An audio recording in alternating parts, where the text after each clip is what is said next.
हाय बच्चों, नमस्कार। तो एक्सरसाइज 5.3 का क्वेश्चन नंबर 4 पे हम पहुंचे हैं।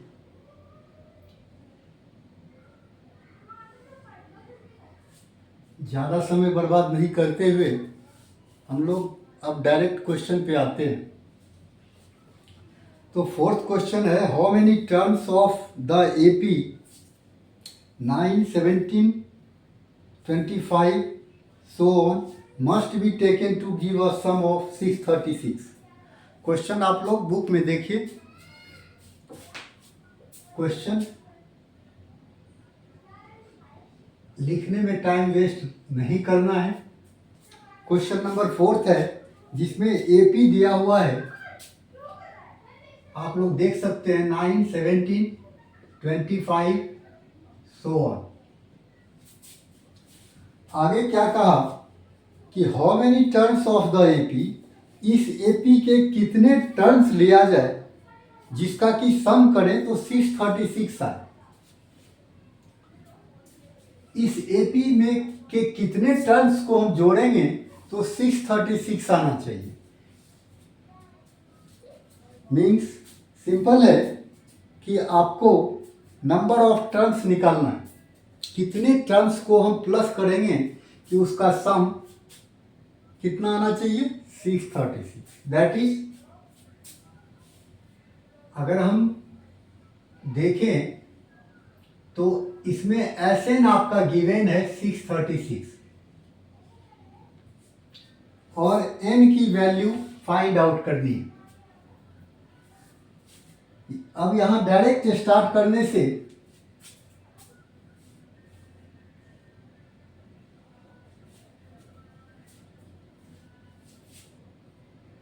और एसएन लिखने से पहले अगर हम इसमें लिख दें क्या क्या है हमारे पास तो ज़्यादा बेटर रहेगा। ए की वैल्यू है 9 और डी की वैल्यू कितना हो जाएगा, 17 माइनस 9 दैट इज 8।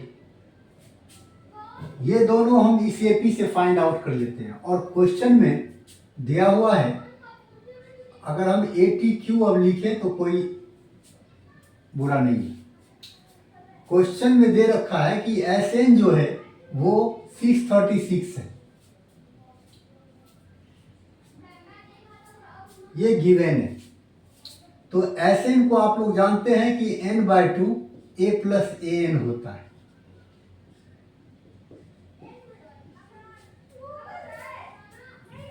अब यहां पर अगर आप देखें तो n इसमें भी है और n इसमें भी है। ए की तो वैल्यू हम 9 पुट कर देंगे, लेकिन यहां n का क्या करेंगे, इधर भी n है, इसलिए इसको क्या करते हैं, an को एक्सपेंड कर देते हैं। n/2 हो गया ब्रैकेट a और an को एक्सपेंड कर देंगे। an को जब आप एक्सपेंड कीजिएगा तो an को आप लिखिएगा a plus n-1 into D, 636। अब a और a आपका हो गया कितना, सिंपली n/2 और ब्रैकेट ये क्या हो गया 2a प्लस फिर बाकी को आप एज इट इज रख दीजिए 636। अब इसमें क्या करना है, a और d की वैल्यू पुट कर देनी है। a और d की वैल्यू जब पुट कर दोगे तो केवल n ही रह जाएगा आपका। तो n/2 और 2 इंटू ए की वैल्यू हो गई आपका 9 प्लस n-1 और d की वैल्यू हो गई 8, 636। अब आप n/2 और ये हो गया आपका 18 प्लस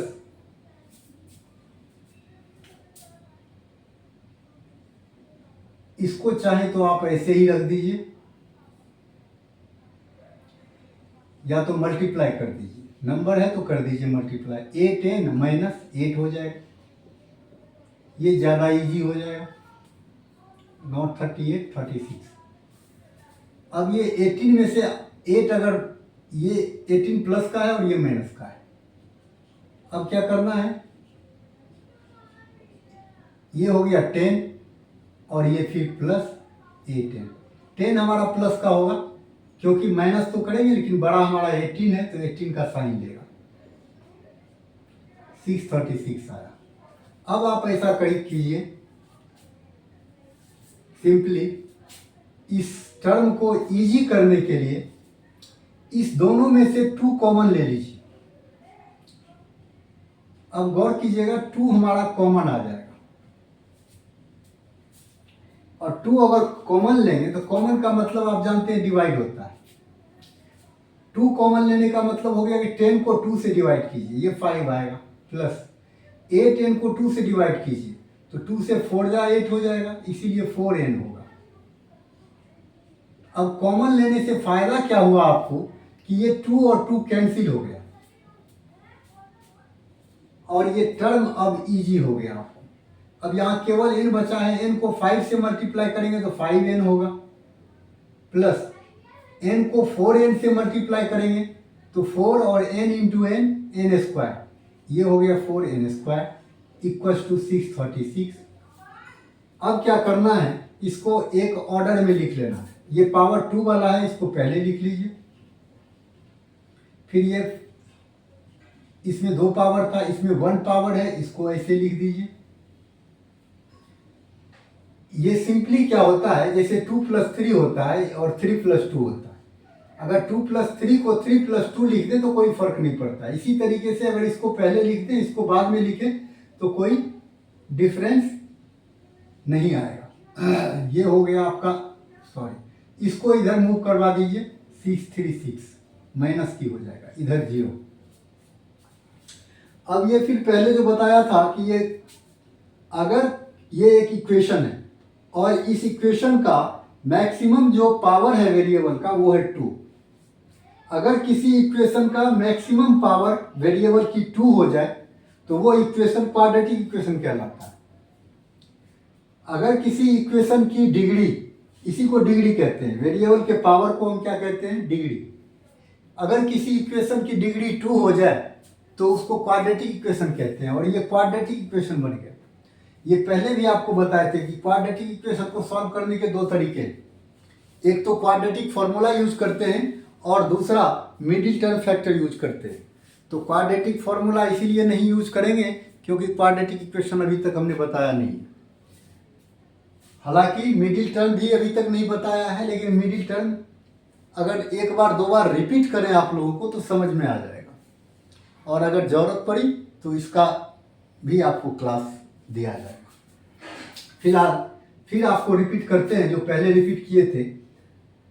मिडिल टर्म फैक्टर के हिसाब से लास्ट टर्म का जो कॉफिशिएंट है और फर्स्ट टर्म का जो कॉफिशिएंट है उस दोनों को मल्टीप्लाई करते हैं।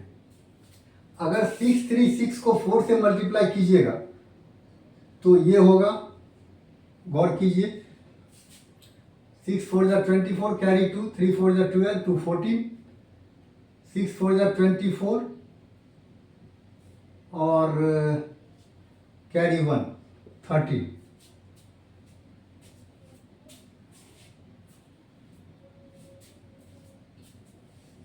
नॉट 13 25।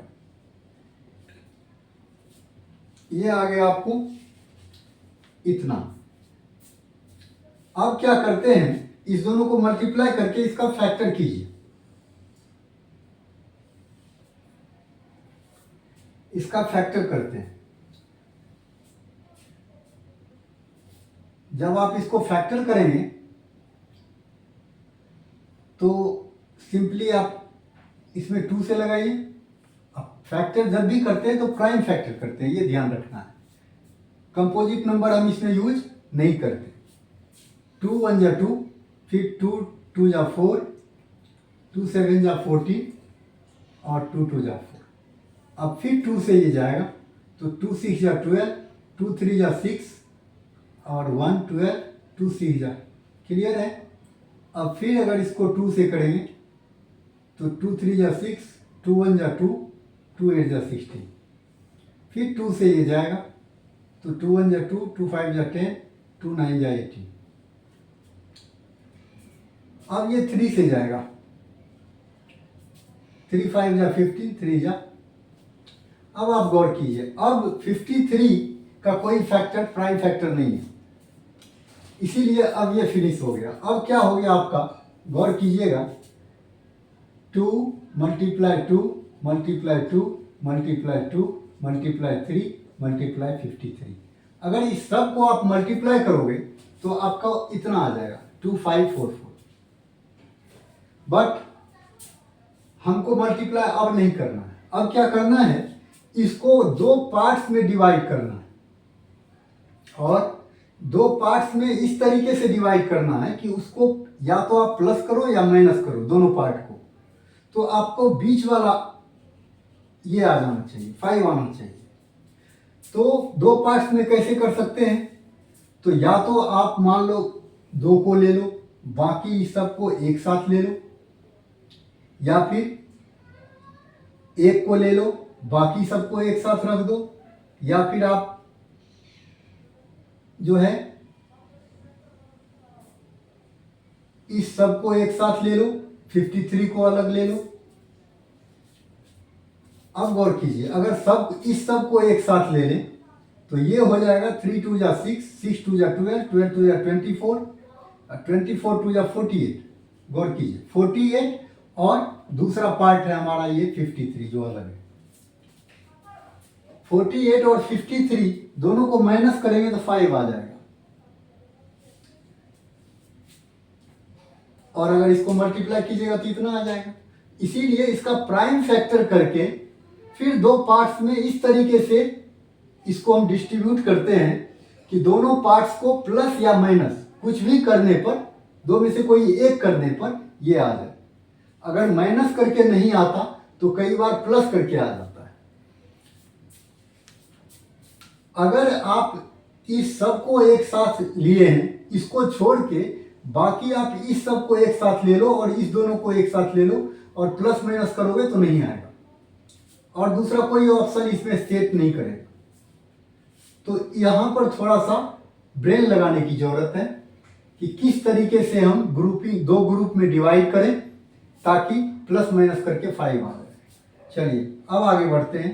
4n², अब ये 48 और 53, अब इसमें देखना है कि इसका साइन क्या है, प्लस का है। अगर इनका प्लस का है तो इस दोनों में जो बड़ा है उसका साइन आप प्लस का ले लो, प्लस 53n। और इसको अगर आपको माइनस करना है तो सीधी सी बात है कि अब 48n माइनस करना पड़ेगा हमको। अगर प्लस करना होता तो यहां भी प्लस लेते। तो ये हमारे ऊपर डिपेंड करता है अगला पॉइंट, माइनस का ले या फिर प्लस का ले। लेकिन ये पॉइंट हमारा फिक्स है, यहां का साइन देख करके बड़े को साइन दे दो। आगे बढ़िए, -636 = 0। अब अगर इस दोनों में आप कॉमन लेना चाहेंगे, अब 4 टर्म हो गया, 2 टर्म ये और 2 टर्म ये, इसमें कॉमन लीजिए, इसमें कॉमन लीजिए। तो अगर इसमें आप कुछ कॉमन लेंगे तो कोई कॉमन नहीं है, नंबर कोई कॉमन नहीं होगा। यहाँ 4 है और यहाँ 53 है। There is no any factor, there is no any common factor of 4 and 53. So we cannot take any number as common, but we can take variables as common. Like here n² and here is n. यहाँ 2n है और यहाँ 1n है, तो आप केवल n ले सकते हैं कॉमन। अब इसको मिटा दीजिए ताकि आप लोगों को डिस्टरबेंस ना हो। अगर इसमें आप ये इस टर्म में आप n कॉमन ले लिए हैं तो 4 तो हमारा एज इट इज रह जाएगा और n 2 है और 1n बचेगा। ये ध्यान रखिएगा, एक्चुअली हम डिवाइड करते हैं, कॉमन लेने का मतलब क्या होता है, डिवाइड। 4n² को अगर आप n से डिवाइड करेंगे तो डबल n है, 1n कट जाएगा, n की पावर 1 रह जाएगा। या सिंपली जानिए कि 4n² का मतलब n into n by n, n cancel, 4n बचेगा। और इसको अगर डिवाइड करेंगे तो n और n कट जाएगा, केवल 53 रह जाएगा।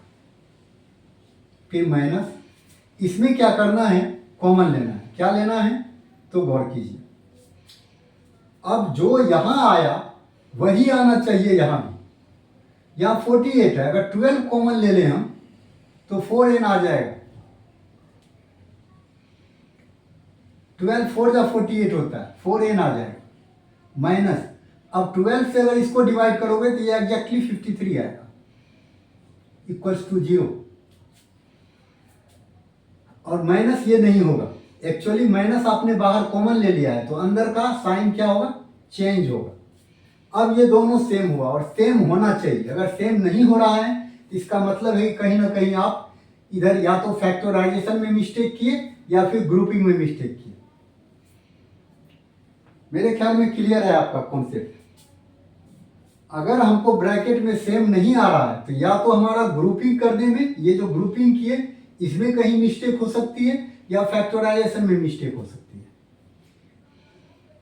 ठीक है, इसको हमको चेक करना है अगर ये सेम नहीं आ रहा है तो उस कंडीशन में। अब ये दोनों अगर सेम आ गया जैसा कि आप देख रहे हैं तो हम क्या करते हैं, एक ले लेते हैं 4n प्लस 53, उसको ब्रैकेट में रख देते हैं। ये ले लिया। अब n और ये 12 इस दोनों को ब्रैकेट में ले लेते हैं। अब इसके बीच में कोई साइन नहीं रहेगा क्योंकि साइन बचा ही नहीं। इस दोनों में से एक ले लिया और n माइनस 12 ब्रैकेट में ले लिया और ये हो गया अब 0। अब एक्चुअली क्या है, जैसे कि आप जानते हैं कि अगर 2x बराबर 5 हो तो x निकालो तो 5/2 हो जाता है। इसी तरीके से इस दोनों के बीच में मल्टीप्लाई है। अगर हम 4n प्लस 53 निकालें, यहाँ क्या होगा, अगर हम 4n प्लस 53 की वैल्यू निकालें तो n/12 इधर आ जाएगा। तो 0 को अगर किसी से डिवाइड करोगे ये डिवाइड में आएगा और 0 को किसी से डिवाइड करोगे तो 0 ही होगा। इसी तरीके से अगर n माइनस 12 की वैल्यू निकालें तो ये इधर आएगा बाय में और ये भी क्या होगा, 0 होगा। इस तरीके से यहाँ पर दो वैल्यूज आता है। आप लोग जानते हैं कि जितने पावर होते हैं इक्वेशन में उतने ही नंबर ऑफ वैल्यूज होता है उनका। अगर n की पावर 2 है तो इनके 2 वैल्यूज आएंगे। अगर n की पावर 3 होगा तो इसके 3 वैल्यूज आएंगे, 3 आंसर्स आएंगे। ये चीजें होती है। और अगर एक ही पावर होता है जैसे 2x इक्वल्स टू 8, x की पावर 1 है तो इसीलिए x की वैल्यू क्या आता है, 8/4, एक ही वैल्यू आता है। तो वेरिएबल का जितना पावर होता है उतना ही उसका वैल्यू जाता है। ये चीज ध्यान रखना है। अब क्या करना है, अब अगर आप इसको देखें तो 4n इक्वल्स टू क्या हो गया, 0 इधर है ही, 53 इधर आएगा, माइनस की होगा। तो 4n इक्वल्स टू हो गया -53 और n इक्वल्स टू क्या हो गया आपका, -53/4। अब n हो गया नंबर ऑफ टर्न्स। आपको लगता है कि नंबर ऑफ टर्न्स जो है फ्रैक्शन में आएगा या पॉइंट में आएगा? नहीं आएगा। नंबर ऑफ टर्न्स 10 हो सकते हैं, 20 हो सकते हैं, लेकिन नंबर ऑफ टर्न्स पॉइंट में नहीं हो सकता। कोई पूछेगा एपी में कितने टर्म्स, तो आप क्या कहोगे 5.2 टर्म्स है। ऐसा नहीं होता। ये टर्म्स अपने आप में एक कंप्लीट नंबर होता है। नंबर ऑफ टर्म्स जो है वो कंप्लीट नंबर होता है, इसलिए it is not possible. It is not possible.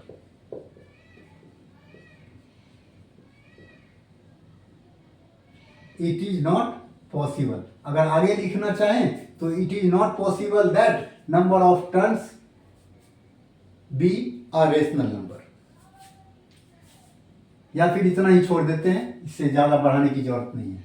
इसमें क्या हो गया, इसको अगर आप देखें तो n इक्वल्स टू हो जाएगा 0 + 12, that means n equals to 12। तो ये 12 हमारा आंसर है। अब मेरे ख्याल में ये आप लोगों का क्लियर हो गया होगा। आप लोग हमारे चैनल को सब्सक्राइब कीजिए, जिससे हमें और भी आगे इंस्पिरेशन मिले और मैं अच्छी से अच्छे पॉइंट भी आपको इजी वे में क्लियर कर सकूं। Thanks to all. We will meet you again.